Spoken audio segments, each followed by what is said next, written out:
Exercise 13.3 start करने से पहले हम जो बेसिक जो फॉर्मूला हम इस एक्सरसाइज में यूज करने वाले हैं उनको हम यहाँ पे डिस्कस करेंगे। तो जो बेसिक फॉर्मूला है हमारे पास, तो ये जो एक्सरसाइज है उससे पहले जो हमने थ्योरी देखी है वो हमने क्रॉस प्रोडक्ट की थ्योरी देखी है, या फिर आप ऐसे कह सकते हो कि vector product of two vector हमने डिस्कस किया है। तो जो क्रॉस प्रोडक्ट है हमारे पास, the cross product of two vector is magnitude of A magnitude of B sine theta and ten.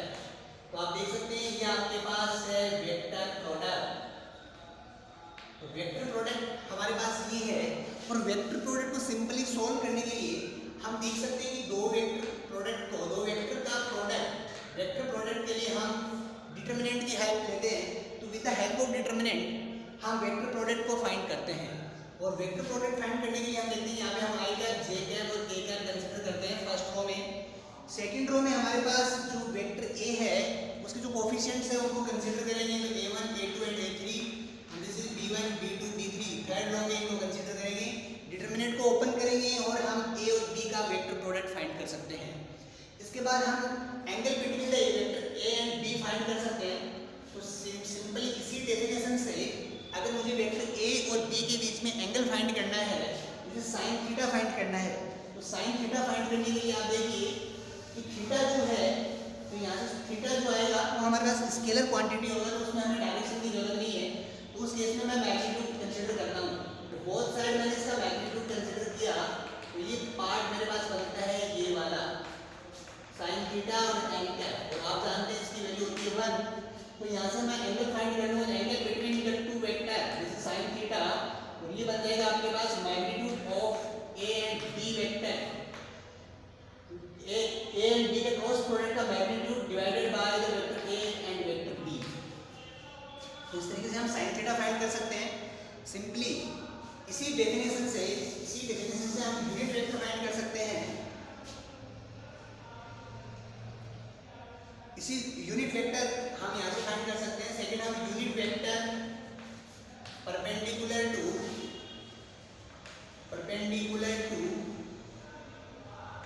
A and B, vector A and B के perpendicular में यूनिट वेक्टर फाइंड करना है।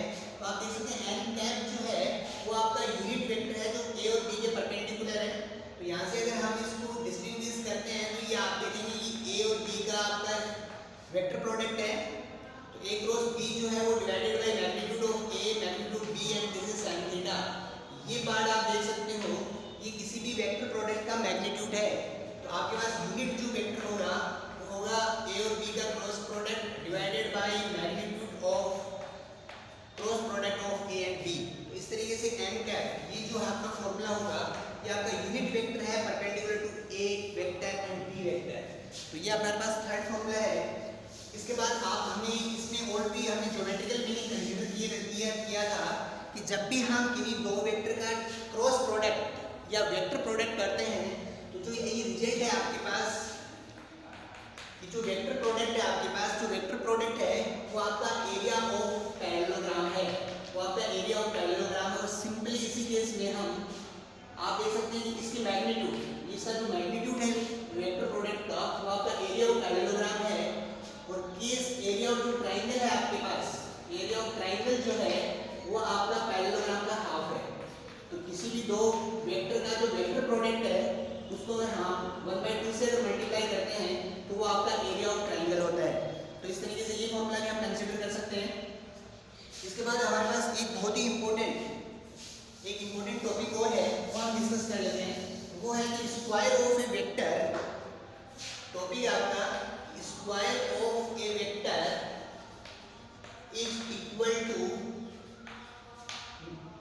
Square of A vector is equal to square of their magnitude, square of their magnitude. तो ये जो topic है आपके पास कि square of A vector is equal to square of their magnitude, ये जो प्रॉपर्टी है हम एक्सरसाइज 13.3 जब हम सॉल्व करेंगे तो ये प्रॉपर्टी बार बार यूज होगी। इसीलिए हम एक्सरसाइज स्टार्ट करने से पहले मैं सारे फॉर्मूले एक बार आपको रिवाइज करवाने की हम यहाँ पे कोशिश कर रहे हैं। तो स्क्वायर ऑफ ए वेक्टर, कोई भी वेक्टर है उसका जो स्क्वायर है आपके पास, सिंपली आप उसको क्या लिख सकते हैं, वो उस वेक्टर का मैग्नीट्यूड का स्क्वायर। आप उसको इस तरीके से रिप्रेजेंट कर सकते हैं, या फिर आप उसको इस तरीके से लिख सकते हैं कि वो उन दो वेक्टर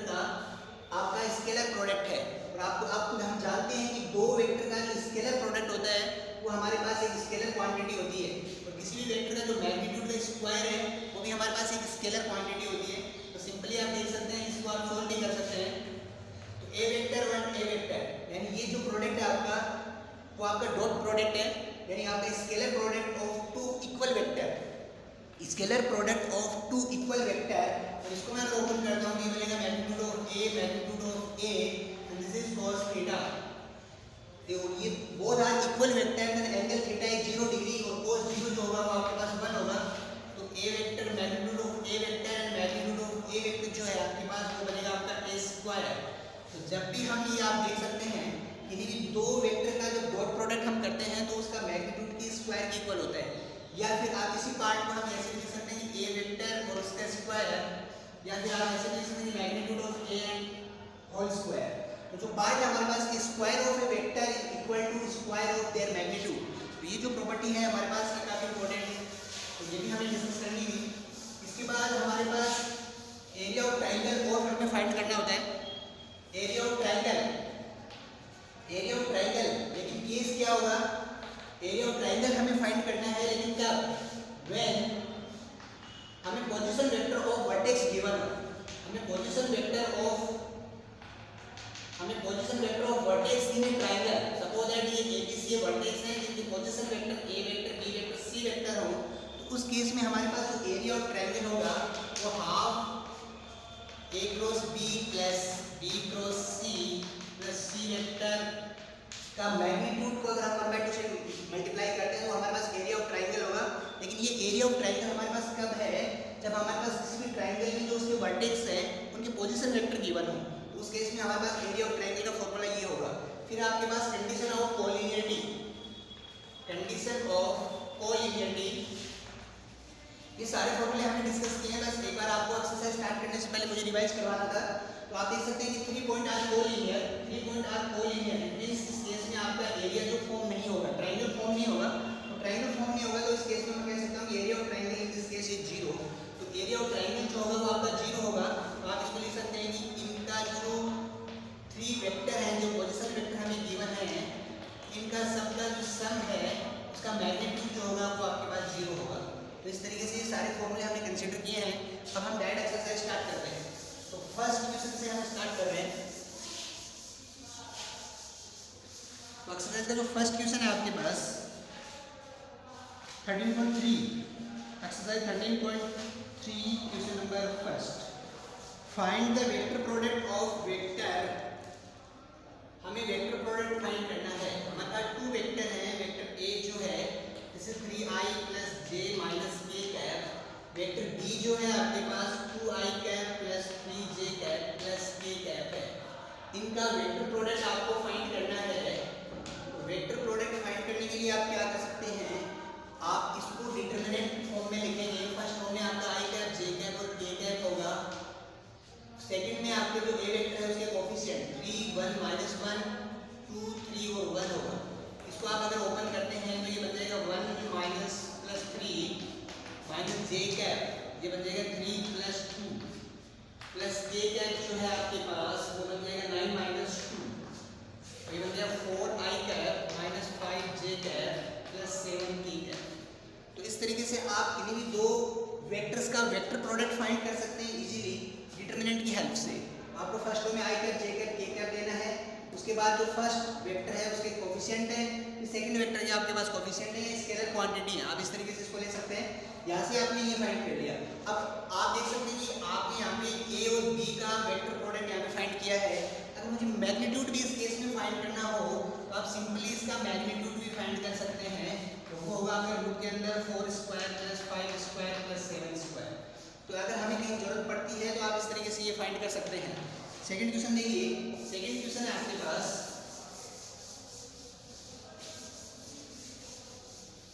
सेकंड जो प्रॉब्लम है कि find the perpendicular unit vector of, second question A vector जो है वो है i cap minus 2j cap plus k cap, B vector जो है वो है 2i cap plus j cap minus 3k cap.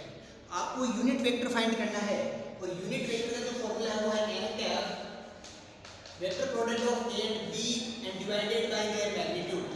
अगर हम ऐसा करते हैं तब आप देख सकते हो कि वो आपका यूनिट वेक्टर होगा पास जो ए वेक्टर और बी वेक्टर के परपेंडिकुलर होगा। तो इस केस में ये हम इजीली फाइंड कर सकते हैं। अभी हमने लास्ट क्वेश्चन में हमने डिस्कस किया है और उसके मैग्नीट्यूड से अगर हम उसको डिवाइड करते हैं तो आपको यूनिट वेक्टर फाइंड होगा। तो इस तरीके से हम ये प्रॉब्लम आप इजीली सोल्व कर सकते हैं। प्रॉब्लम नंबर 3 जो प्रॉब्लम है आपके पास, प्रूव दैट थर्ड है आपके पास, prove that A vector cross B vector square equals to A vector B vector, A vector B vector और बी वेक्टर बी वेक्टर। हमें ये आप देख सकते हैं कि हमें 4 vector A and B prove that, तो क्वेश्चन नंबर 3 में आपको प्रूव करना है। तो फर्स्ट हम एलएचएस कंसीडर करते हैं। तो एलएचएस में आप देख सकते हैं कि आपके पास किसी एक वेक्टर का स्क्वायर आपको गिवन है। बेसिकली ये क्या है, वेक्टर प्रोडक्ट ऑफ 2 वेक्टर है और वेक्टर प्रोडक्ट जो होता है उसका रिजल्टेंट हमारे पास एज ए वेक्टर होता है, उसका स्क्वायर हमें यहाँ पे गिवन है। तो आपको बताइए कि इसको हम क्या डिनोट कर सकते हैं, इसको हम डॉट प्रोडक्ट में इस तरीके से डिनोट कर सकते हैं। अभी ये फॉर्मूला हमने लास्ट में डिस्कस किया था कि square of A vector is equal to square of their magnitude, यानी मैं इसकी मैग्नीट्यूड को भी लिख सकता हूँ, यानी ए वेक्टर और बी वेक्टर के क्रॉस प्रोडक्ट के मैग्नीट्यूड का स्क्वायर। हम इसको इस तरीके से भी रिप्रेजेंट कर सकते हैं और ये भी हम इसको रिप्रेजेंट कर सकते हैं। अब यहाँ से आप देखिए ए क्रॉस बी जो है वो A magnitude of A magnitude of B, this is sine theta and cap. Next है आपके पास magnitude of A magnitude of B sine theta and cap.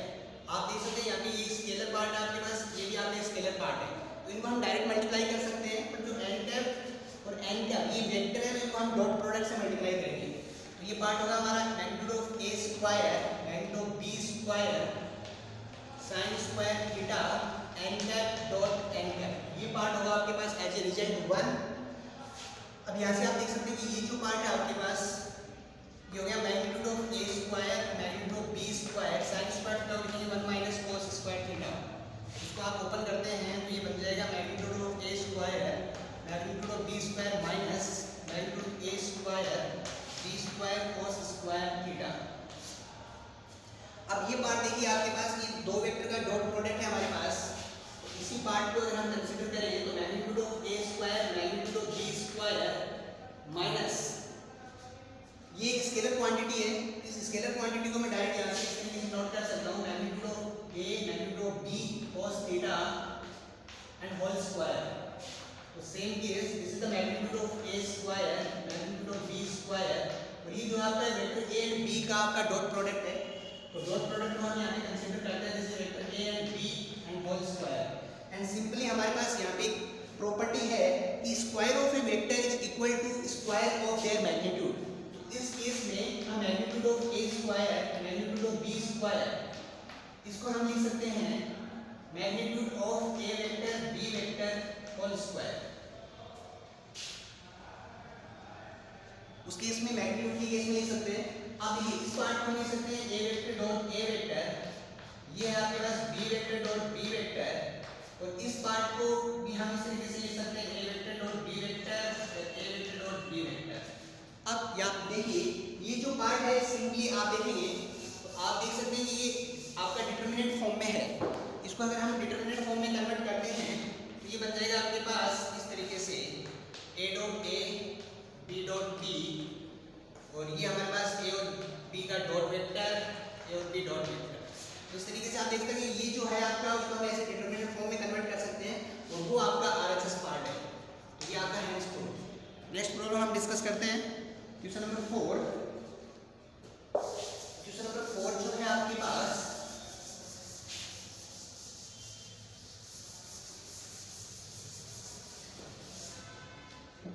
Question number 4 है आपके पास प्रूव दैट, हमें अगेन प्रूव करना है, prove that vector A cross B cross सी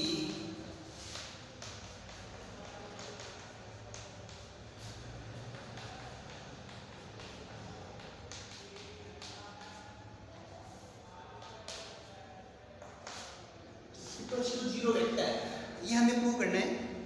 हम एलएचएस पार्ट को कंसिडर करते हैं यहाँ से, तो आपके पास जो LHS पार्ट है, ये जो LHS पार्ट है, तो आप देख सकते हैं कि किसी भी वेक्टर प्रोडक्ट में जो वेक्टर प्रोडक्ट है वो आपका डिस्ट्रीब्यूटिव लॉ को फुलफिल करता है, किसके लिए, सम के लिए। तो यहाँ से अगर हम इसको डिनोट करें तो ये बन जाएगा A vector A cross B, A cross C, B cross C, B cross A, C cross A plus C cross B. Vector product जो है वो हमारा कम्यूटेटिव लॉ को फुलफिल नहीं करता है, तो कम्यूटेटिव लॉ को फुलफिल नहीं करता है, लेकिन अगर मैं इनके ऑर्डर को अगर चेंज करता हूँ तो माइनस के साथ हमें इसको यहाँ पे लिखना होता है। ये बन जाएगा ए cross B, A cross C, B cross C plus, अब ये जो पार्ट है इसको हम लिखेंगे माइनस ए क्रॉस बी माइनस ए क्रॉस सी माइनस बी क्रॉस सी। अब जो आइडेंटिटी है सारी आपस में मूवमेंट हो जाती है, एज रिजल्ट हमारे पास आता है वो है जीरो वेक्टर। तो इस तरीके से हमने क्वेश्चन नंबर 4 को यहाँ पे प्रूव किया। नेक्स्ट हमारे पास क्वेश्चन नंबर 5। तो फिफ्थ प्रॉब्लम है आपके पास, फिफ्थ प्रॉब्लम है आपके पास, if A cap B cap C cap are unit vector, A cap B cap C cap are unit vector, सबकी वैल्यू 1 है, और इसके such that the dot product of A cap B cap जो 0 है, it means A cap perpendicular to B cap. Second है मेरे पास A cap dot C cap 0 है, इसका मतलब A cap perpendicular to C cap. The angle between the vector B cap and C cap वो आपके पास theta equal to pi by 6 है, then prove that A cap equal to plus minus 2 B cap cross C cap. ये हमें prove करना है। आप देख सकते हैं सबसे पहले हमें यूनिट वेक्टर गिवन है, यूनिट वेक्टर जिसकी वैल्यू 1 है, आपको ए एंड बी का डॉट प्रोडक्ट गिवन है, और हमने लास्ट क्लास में देखा है डॉट प्रोडक्ट 0 है, it means A and B are perpendicular to each other, A and B perpendicular, A and C perpendicular to each other. तो इस केस से अगर हम देखें तो हमें मिलता है कि A cap B cap and C cap are perpendicular to each other, perpendicular है। हमें ये चीज प्रूव करना है कि B A cap equals to plus minus 2 B and C का वेक्टर प्रोडक्ट है। अब बी एंड सी का vector product, B and C का जब मैं वेक्टर प्रोडक्ट कंसीडर करता हूँ तो जो रिजल्ट होगा वो इसके प्लेन के परपेंडिकुलर होगा, और आप देख सकते हैं कि इसकी प्लेन के परपेंडिकुलर ऑलरेडी मेरे पास एक कैप है, तो ए कैप और बी क्रॉस सी एक ही डायरेक्शन में होंगे, तब आप देख सकते हैं कि एक कैप जो है वो lambda type of B cap C cap है। अब हमें इक्वेशन नंबर हमारे पास फर्स्ट है, अगर हम लैम्डा की वैल्यू कंसीडर कर सकते हैं तो ये हमारे पास जो प्रूफ है हमारा वो फाइंड कर लेंगे। तो सबसे पहले हमें ये फाइंड करना है angle between the B vector and B cap and C cap is pi by 6, तो be the vector product of B cap and C cap, this is magnitude of b cap, magnitude of c cap, this is sin theta and cap, so b cap value 1 sin pi by 6 and cap, the direction is n cap, sin pi by 6 is 1 by 2 and cap, तो b cross c यानी cross product of b and c जो है वो मेरे पास half n cap है, जिसकी equation number second, put equation second in first, तो first में हम जैसे इसको पुट करते हैं तो a cap इक्वल्स टू ये हमारे पास होगा lambda into half an cap. अब आप देख सकते हैं कि इस प्रूफ में मेरे पास एन कैप नहीं है, तो एन कैप को रिमूव करने के लिए मैंने क्या किया, इसे मैग्नीट्यूड लेते हैं, इसका बोथ साइड स्क्वायर करते हैं, या सिंपली हम बोथ साइड स्क्वायर करते हैं, A cap square equals to lambda square upon 4, और ये आपके पास एन कैप स्क्वायर। अगेन हमारे पास प्रॉपर्टी है कि square of A vector is equal to square of their magnitude, इसका जो मैग्नीट्यूड होगा हमारे पास वो ये हो जाएगा हमारे पास लैम्डा स्क्वायर अपॉन 4 और magnitude of n cap square, ये आपके पास 1, ये पार्ट भी 1 equals to lambda square upon 4 into 1, lambda square equal to 4, तो lambda equals to plus minus 2, equation number 3। यहां से जो लैम्डा की वैल्यू है वो आप इक्वेशन फर्स्ट में पुट करेंगे, तो this is a cap equals to plus minus 2 b cap cross c cap, तो ये हमारा प्रूफ है। नेक्स्ट क्वेश्चन हम डिस्कस कर लेते हैं, क्वेश्चन नंबर 6 जो है आपके पास क्वेश्चन है, तो वो हम यहाँ पे डिस्कस करते हैं। क्वेश्चन नंबर 6 देखने जा रहे हैं।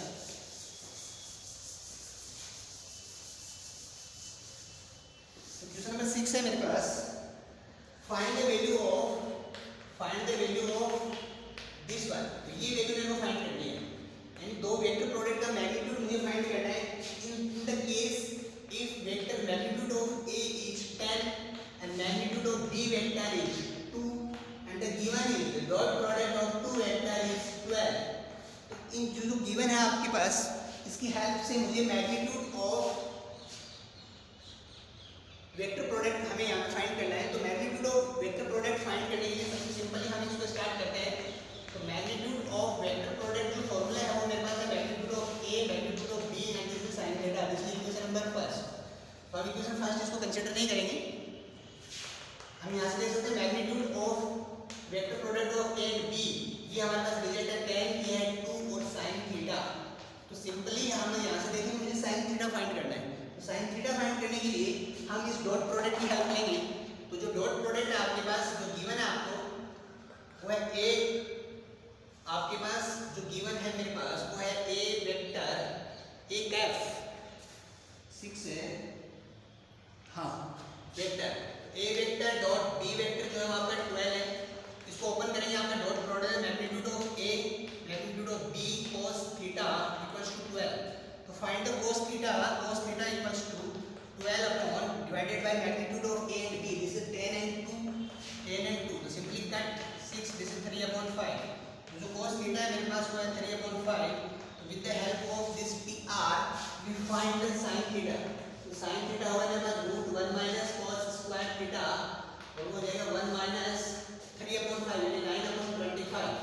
तो ये बनेगा आपका 25 minus 9 upon 25 16 upon 25। This is 4 upon 5। तो जो cos sin थीटा की वैल्यू है वो आपके पास 4 upon 5 है और हम इक्वेशन फर्स्ट में पुट करेंगे। Then the magnitude of vector product is 10 into 2 into 4 upon 5। 5 से 10 get to 10। This is 16। So your answer is 16। Now question number 7।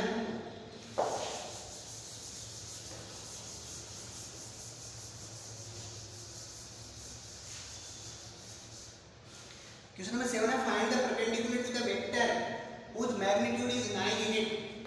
हमारे पास दो वेक्टर है, वेक्टर a जो है वो 4i cap minus j cap plus 3k cap, b vector जो है आपके पास minus 2i cap plus j cap minus 2k cap. Perpendicular vector find करने हैं, whose magnitude is 9 unit। तो find a perpendicular vector to a and b, their magnitude is 9 unit। तो इस case में आपको पता है तो first we find the n cap। n cap का फॉर्मूला आप जानते हैं, this is a vector product of vector product divided by their magnitude। तो सबसे पहले हमें ये फाइंड करना है n cap और जो n cap आने के बाद ये हमारा यूनिट वेक्टर है और उसको हमें 9 से मल्टीप्लाई करना है। This is 9n cap। तो 9n cap जो आपका जो वेक्टर है वो वेक्टर a और b के परपेंडिकुलर वेक्टर है, इसका मैग्नीट्यूड 9 है। तो इसको आप एज ए होमवर्क कंसीडर करेंगे। नेक्स्ट आपके पास क्वेश्चन नंबर 8। क्वेश्चन नंबर 8 है show that a cap minus b cap cross a cap plus b cap। ये कैप की वेक्टर है, यहाँ पे a vector minus b vector, a vector plus b vector equals to twice of a vector cross b vector. a the vector product of two vector जो by geometrically this represented the area of parallelogram। तो simply अगर हम देखें तो हम एक parallelogram को consider करते हैं, उस पैरेललोग्राम में this is ABCD is a parallelogram, AB represented by a vector and AD represented by b vector। So in this parallelogram vector a and b are represented to adjacent side of this parallelogram, then the vector product of a and b represent the area of parallelogram। तो simply ये हमारे पास define होता है geometrically में। a plus b क्या है मेरे पास, a plus b देख सकते हैं कि ये b वेक्टर है तो आपका ये भी b वेक्टर है और ट्राइंगल से अगर आप देखें तो AC जो है आपका वो होगा a प्लस b। तो सिंपली अगर हम देखें तो इस ट्राइंगल इस पैरेललोग्राम में a प्लस b एक डायगोनल को रिप्रेजेंट करेगा and DB D D simply अगर मैं इसको ऐड करता हूँ ये बी वेक्टर है, तो इसकी डायरेक्शन में अगर मुझे माइनस बी वेक्टर होगा, तो आप देख सकते हैं अगेन अगर आप ट्राइंगल लॉ अप्लाई करते हैं तो two vector are two side of the triangle, then their sum is represented by the third side, and this is a vector minus b vector. तो आप देख सकते हैं कि a vector minus b vector जो है this is the diagonal of db vector, and a vector plus b vector जो है वो this is the diagonal of ac vector. तो सिंपली मैं यहाँ पे ये कह सकता हूँ कि ये जो पार्ट है आपका, ये जो पार्ट है ये यहाँ पे आप देख सकते हैं कि ये अगेन दो वेक्टर हैं जिनका आपने क्रॉस प्रोडक्ट लिया है. यानी यहाँ पे मैं क्या कहूँ किसी भी पैरेललोग्राम में ये जो है वो आपने क्या किया, दो जो एडजेसेंट साइड है यानी डायगोनल को आपने एज ए एडजेसेंट साइड लेके किसी एक पैरेललोग्राम का आपने एरिया फाइंड किया है. या फिर आप इसको अगेन देख समझने की कोशिश कीजिए, इसको हम क्या कह सकते हैं कि दो two diagonal are as a adjacent side of a parallelogram. Two diagonal of a parallelogram are adjacent side of a parallelogram, तो ये उसका एरिया है वो ट्वाइस होगा, ये जो एरिया है वो इक्वल होगा जो हमें गिवन आपका पैरेललोग्राम है ABCD उसके एरिया के ट्वाइस के. तो सिंपली आप यहाँ से देख सकते हैं. तो ज्योमेट्रिकल मीनिंग आप यहाँ पे यही है हमारे पास कि किसी भी पैरेललोग्राम की जो डायगोनल है उनको हम अगर as a adjacent side consider करें तो उससे जो पैरेललोग्राम होगा उसका एरिया, उस पैरेललोग्राम का एरिया हमारे पास ट्वाइस ऑफ हमारे गिवन पैरेललोग्राम के इक्वल होगा. सिंपली आप इसको, ये हमारे पास इसका ज्योमेट्रिकल जो एलएचएस पार्ट आप इसको देख सकते हैं, इसको आप ओपन करेंगे तो ये पार्ट हमारे पास बन जाएगा. तो ये बन गया आपके पास a cross a cross b cross a b cross b. ये पार्ट जीरो होगा आपका, इक्वल वेक्टर है जीरो होगा. इसको देखिए आप, ये बन जाएगा a vector cross b vector. इसको अगर मैं चेंज करता हूँ ये बन जाएगा a क्रॉस b. तो आप देख सकते हैं ये बन गया आपका twice of a vector cross b vector. तो ये आपके पास RHS है. तो सिंपली आपको समझना है कि यहाँ पे जो दो वेक्टर हैं वो हमारे पास डायगोनल है. तो डायगोनल, इस वेक्टर की डायगोनल, इस वेक्टर की जो डायगोनल है उनको अगर मैं as a adjacent side consider करता हूँ तो एक नया न्यू पैरेललोग्राम मेरे पास बनता है. उसका एरिया आपके पास ये है, तो उसका जो एरिया होगा वो हमारे जो एग्जिस्टिंग जो आपका पैरेललोग्राम है उसका एरिया का ट्वाइस होगा. तो इस तरीके से हमने इसका ज्योमेट्रिकल मीनिंग कंसीडर किया. नेक्स्ट प्रॉब्लम है आपके पास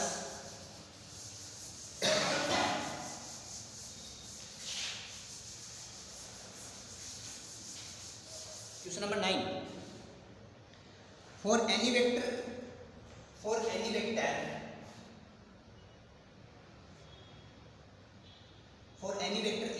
ए वेक्टर है, इसमें आप करेक्शन कर लेना. क्वेश्चन नंबर 9 में ये कैप नहीं, ये वेक्टर है और इसमें मेरे को प्रूव करना है, prove that A vector cross I cap square, A vector cross J cap square, A vector cross K cap square equals to 2a vector square. ये हमें इसमें प्रूव करना है.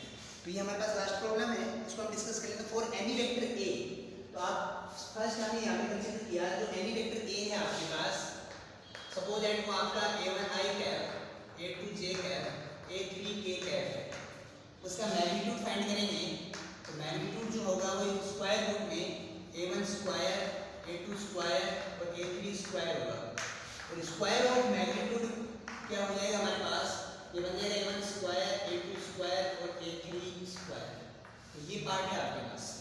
अब हम LHS पार्ट को कंसीडर करते हैं. तो सबसे पहले मैं LHS पार्ट के जो पार्ट है उनको मैं सोल्व कर लेता हूँ. तो उनको उसकी वैल्यू यहाँ पे पुट करने के बाद हम इसको सिंप्लीफाई करेंगे. तो सबसे पहले मैं a vector cross i cap find करते हैं.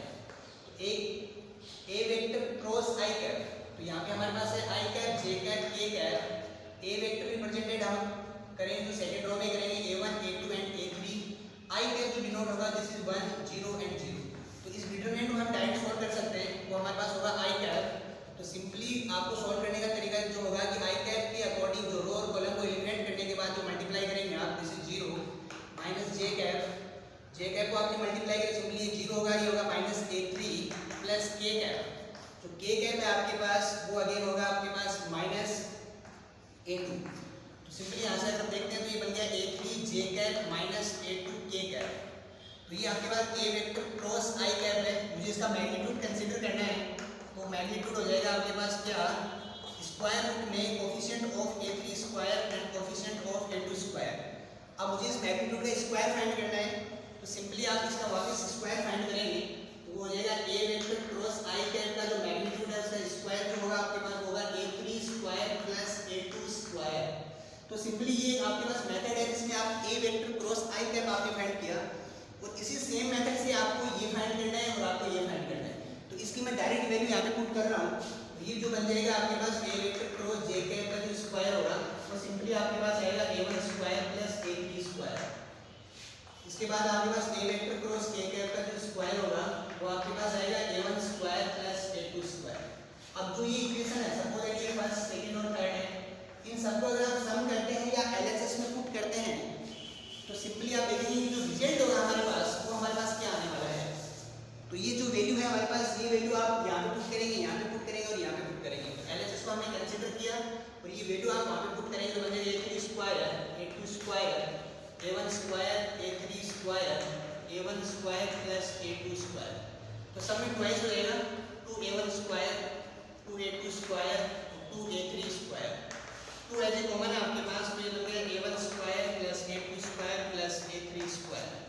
और ये जो पार्ट है आपका वो इस वेक्टर के मैग्नीट्यूड में स्क्वायर है, तो सिंपली हो गया आपके पास 2 magnitude of a vector square, और यही आपका RHS है। तो इस तरीके से आपने क्वेश्चन नंबर 9 को सोल्व किया। And the last problem is question number 10।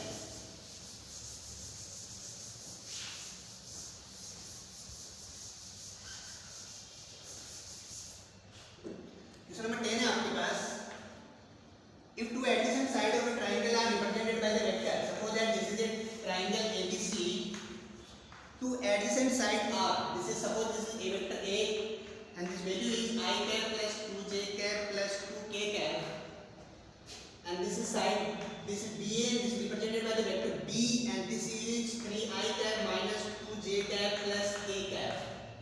Then find the area of triangle. Two adjacent sides are given in a triangle. The area of triangle is half of vector product of A and B, magnitude of vector product of A and B. तो simply इसको हमें solve करना है, तो A cross B आप यहाँ से find कर सकते हैं। तो सिंपली A क्रॉस B आप डायरेक्ट फाइंड कर सकते हैं, जिसमें I कैप J कैप और K कैप डिटरमिनेंट की हेल्प से इसको सॉल्व करेंगे। जो भी वैल्यू आएगी उसका आपको डिटरमिनेंट फाइंड करना है और उसको 1/2 से डिवाइड करेंगे तो आपको एरिया ऑफ ट्राइंगल मिलेगा।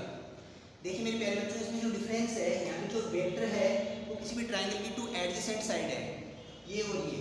हमारे पास जो सेकंड फॉर्मूला था उस केस में जो हमें position vector of vertex given था, वहाँ पे हमें position vector of vertex given था और यहाँ पे हमें टू एडजेसेंट साइड गिवन है। तो ये बेसिक डिफरेंस है हमारे पास इस क्वेश्चन में।